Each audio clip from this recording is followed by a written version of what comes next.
All right, Manitoba, welcome back to another episode, ladies and gentlemen. I hope you're having a wonderful day as always. Real fast, Manitoba, like, share, subscribe, do all that stuff that helps out the show. I really do appreciate it, especially sharing. That really does help. You can follow me on Facebook and YouTube. It's Manitoba Freethinker Podcast. If you want to follow me on TikTok, Rumble, Twitter, Minds, Liberty, it's at MB Freethinker. Email is mbfreethinker@gmail.com. And if you want the audio only, the podcast version, go to mbfreethinker.wordpress.com and you can get the links to everything there. All right, Manitoba, welcome back to another show. Today's show is going to be a fast one. I'm just going to go over a couple news articles that was in today's news cycle. But like week in and week out, our Manitoba government, the PCs here in the province, they like to come out when they like to give our money away with a win. But where are they for the losses? They are nowhere to be found. So I'll just get right into it, Manitoba. I'm sure most of you guys do know that Manitoba will be recognizing Orange Shirt Day this year again. It's not been put through the legislature, but again, they will be recognizing it. So from the Canadian Press, CTV News, the Manitoba government is planning to recognize the National Day for Truth and Reconciliation for a second year while discussions continue about making it an official statutory holiday.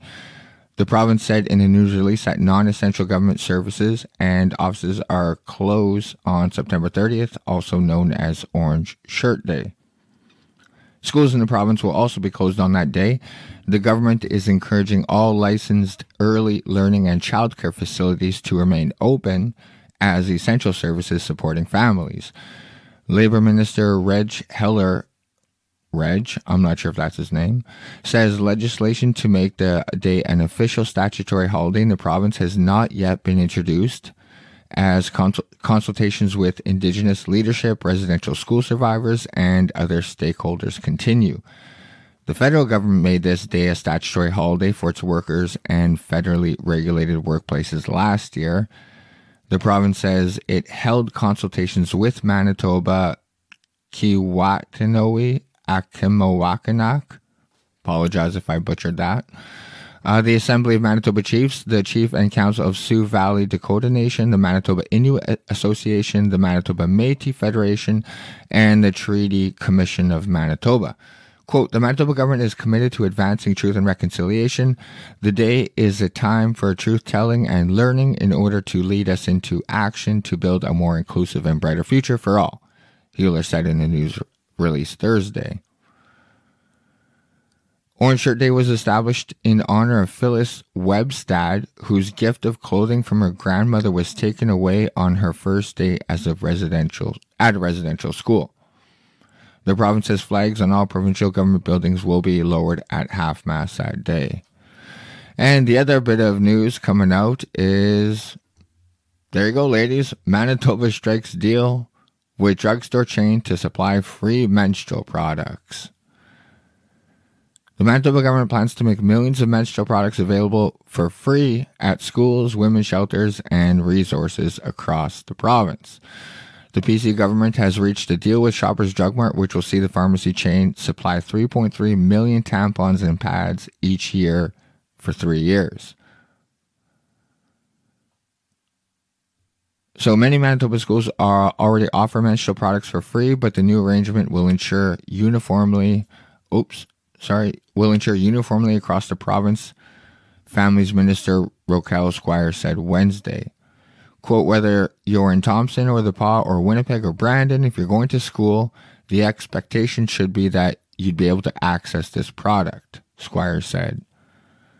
So, Manitoba, when they hand out our tax money, again, I'm not against this, but just when they hand out our tax money, they're so open to questions and quotes, and they love coming in front of the cameras. But when the going gets tough, where are they? That's what I want to know. So yeah, so Manitoba, just so you know, Orange Shirt Day, holiday, If you're a girl, free menstrual products. This next... Here's the vast contrast, Manitoba, between Trudeau's media, Trudeau's mouthpiece, and I know CTV is bought and paid for as well, but maybe they're just bitter that they didn't get as much funding as CBC. But look at what CBC is still coming out with. Where was the date? I'm pretty sure. Yeah, I checked earlier. This came out today, September 15th. Yeah, posted September 15th. Look at the quote, the headline from CBC. 19 more deaths added to COVID-19 pandemic total in Manitoba. So that's the scare tactic. Now, this is what CTV comes out with. COVID-19 cases, severe outcomes decrease in Manitoba. But yet here's CBC still just coming out with scare tactics. Everything is down. Manitoba's COVID-19 cases, numbers, and reported severe outcomes decreased compared to the previous week of data, according to the province's latest report. Their surveillance report released Thursday morning shows 342 laboratory-confirmed COVID-19 cases between September 4th to the 10th, down from the previous week, where there were 475 cases reported. The test positivity rate from the previous week also decreased from 22.5% to 19.9%. The province is also showing a reporting in the drop of severe outcomes. This week's report shows 65 people admitted to hospital with COVID-19, including 10 people in the ICU, and 7 deaths were reported. So everything is down. Everything is down. Yet CBC comes out with the title, 19 more deaths added to COVID-19 pandemic total. I read the article. You have to scroll down to like halfway down the article to find out that this week's numbers are down from last week's. The whole beginning part of the article is just scare tactics, trying to I mean, I don't even really read these articles anymore, COVID-19 articles. I have no idea what number booster they're on or what number I read part of the article. It said I think 50% is 80% is fully vaccinated, and 53% have one additional shot. I mean, how the fuck can you have more than fully? So I know Manitoba, they're considering fully vaccinated, I believe, as in 2. Meanwhile, they're on 5 or 6. So, I mean, but I just want to show you guys real fast, CBC News. Is it a coincidence that Trudeau's government is funding the shit out of CBC News? And here we are 3 years later, and this is still their headline. Meanwhile, our other news organizations, even though CTV sucks as well, but at least they're reporting the truth. Everything is down. Well, Manitoba, I'm glad a lot of people are talking about this, because our health, I did a show on Tuesday. If you haven't watched it, go check it out. Please like, share, subscribe. Love you guys. But last show I talked about our healthcare, how it's people with brain bleeds are waiting in the hospital or in the waiting room, the triage, for hours on Sunday with strokes. It's insane. From Winnipeg Sun, heartbreaking. Doctors, nurses struggle to combat emergency department woes. Manitoba's healthcare system is in crisis, industry leaders say. Doctors Manitoba President Dr. Candice Bradshaw says that the situation in Winnipeg emergency rooms is dire. She said for some, it's the worst they've seen in their career. Quote, the capacity of the emergency room just isn't there right now to meet the needs of patients, Bradshaw said. There are so many patients waiting who are admitted to the hospital, but waiting for days, 6-7 days at a time, sometimes longer in the emergency room before being brought up to an admission bed. And that's separate Manitoba from Sunday when people weren't even getting beds. They were just for hours waiting in the triage area and in the hallway. Like, it's unreal. So I know a gentleman with a broken hip.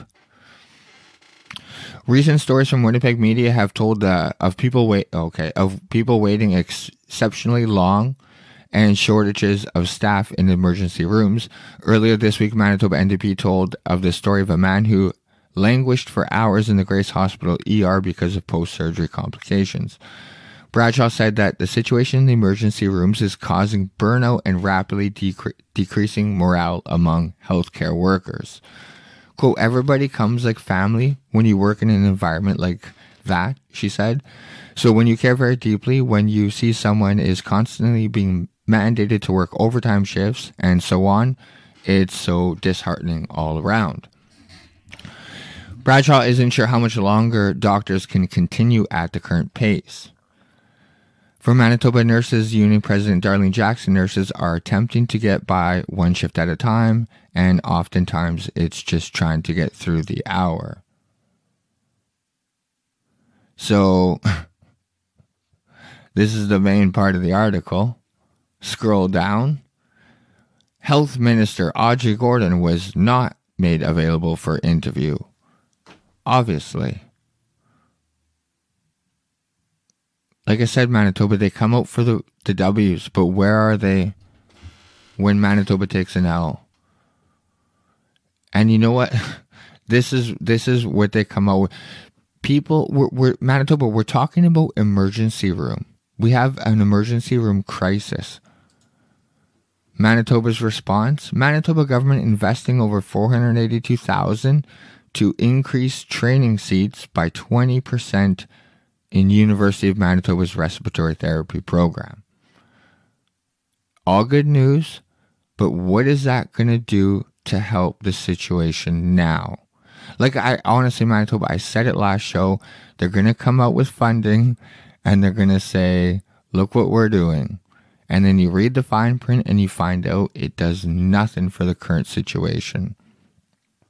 And I also pointed out they're going to say some bullshit like this because it's their favorite quote.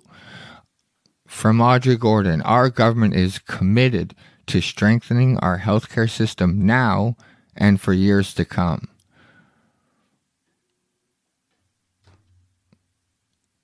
But where is she when they want to talk to her about emergency room crisis? Nowhere to be found.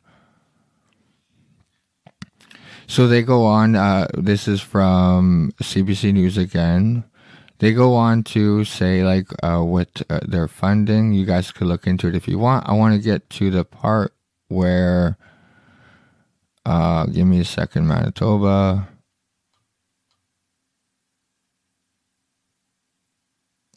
Here it is. The part where someone points out the obvious. I'm going to butcher this name again. Yuzomi Asagawara, healthcare critic for the opposition New Democrats, accused the PC government of generally approaching healthcare from a place of wanting to make cuts. Quote, it will take 3 years to see these therapists actually working in hospitals. And in the meantime, without a focused retention strategy, Manitoba will continue to lose frustrated and overworked frontline staff. Investing in training alone will not fix healthcare. It will also take repairing the relationship with healthcare workers who have been mistreated and ignored since the PCs took office. So the point is, Manitoba, this will not fix our current situation. So I'm not a fan of the NDP party, obviously, but I am happy that they're at least pointing it out. So when the government comes out and said, our government is committing and they have our back, it's just simply not true. They're once again failing Manitobans. But you know what they will jump on board with right away? Manitoba is spending $200,000 for emergency flood relief in Pakistan. And Manitoba, I am not a hater. But like I've said for the Ukraine relief, when Manitoba jumped on board, and almost former Mayor Brian Bowman for the city of Winnipeg jumped on board, donating money to Ukraine. I said then, and I'll say it again, donating to other countries should be left up to our federal government. Our federal government is in charge of foreign policy. So why, we help countries through federal dollars.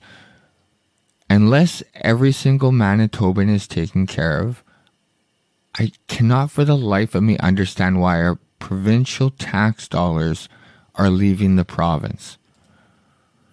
Every second, almost every year, right, Manitoba, we have flooding in Manitoba. And it's a fight to get reimbursed, for businesses to get reimbursed, people to get reimbursed. It's a fight every fucking year. We have blizzards, we have homeless people. We have a drug addiction problem. Our roads are falling apart. But we can just right away dish out $200,000. Again, people die in Manitoba. I'm not against helping Pakistan. But Manitobans die as well. So I think our Manitoba federal provincial dollars should go to Manitoba. That's all I'm saying. So, yeah, look at it. Manitobans know firsthand the devastating impacts of extreme weather. Lives, communities, and businesses. And we stand in solidarity with the people of Pakistan as they endure this unprecedented crisis, said Stephenson. Our government is proud to support the critical humanitarian efforts that will help ensure affected residents have access to emergency food provisions, clean drinking water, safe shelter, essential hygiene supplies, and primary medical care. We have Manitobans, thousands of Manitobans that don't have this right now, living here in Manitoba. And I don't want to sound like a hater, but Pakistan is not going to help out those Manitobans. Those Manitobans that don't have this is relying on Manitobans and Manitoba tax dollars. But of course, Stephenson just wants the virtue signal. She wants to jump on board. Manitoba is one of two Canadian provinces to pledge financial assistance for the emergency response in Pakistan. Maybe because the other provinces are focused on their provinces and their people. Like, Stephenson is just doing anything to try and pick up votes because she knows people are unhappy with her. And Manitoba, again, I don't know much about MCIC, but I'm just trying to hammer the point that $200,000 could be spent a lot better. Because, again, I'm not a lawyer, I'm an idiot, but I could be wrong. But as far as I understand, right off the hop, this agency will take 10% as a remittance fee. Manitoba Council for International Cooperation. That's where we're given the $200K to. So right off the hop, they take 20 grand back. For I mean, I know what you're saying. Like some charities take like 90%. What's 10%? But I maybe they take more. That's just a remittance fee that they take no matter what to every organization they donate to. So even right off the hop, Manitoba, that 20 grand could be spent way better.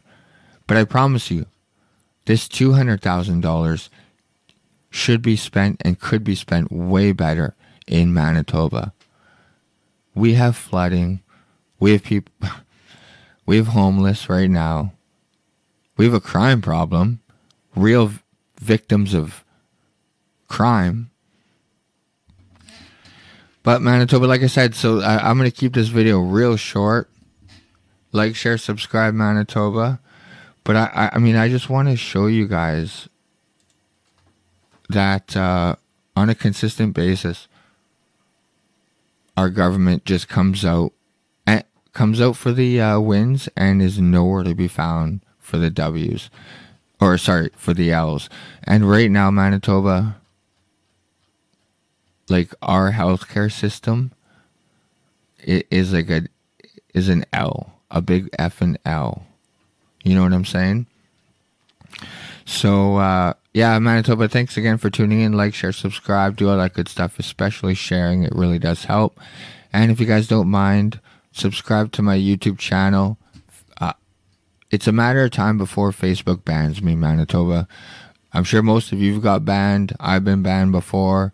So I'm going to use YouTube. I'm on Rumble too, but no one goes on that. I get no views anyways. But subscribe to YouTube. I'm trying to get to 1,000. But either way, Manitoba, love you guys. And I'm going to do my best to record. There's some, I was watching Shadow Davis, and there's some worldwide rally going on at the Ledge tomorrow at 6. So I'm in school right now, so I'm going to do my best to record that. Hey, I apologize who is actually writing questions. I was just sidetracked. I was just trying to get through this one real fast.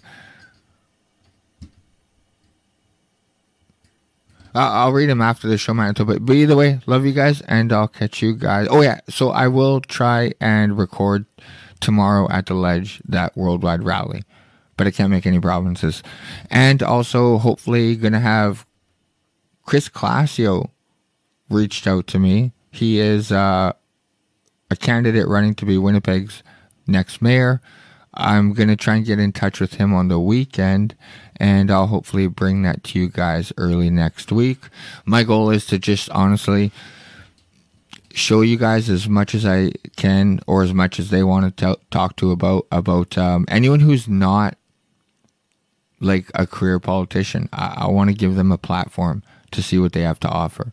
So, Chris Classio, Don Woodstock, Jenny Motluck, Looney, Schoen, all of them. I'm down to spread their word, even though sometimes I complain about what they say, because they do say some crazy shit sometimes. I'm down for spreading their word, giving them a platform, because what I don't want to see, Manitoba, is Klein, Glenn Murray, Gillingham, Rana Bukhari, career politicians, people who are saying they're going to fix our problems, who have had years and years to fix our problems. So I will not get behind them, Manitoba. But either way, I keep rambling. Love you guys. I'll catch you guys in the next one. Bye.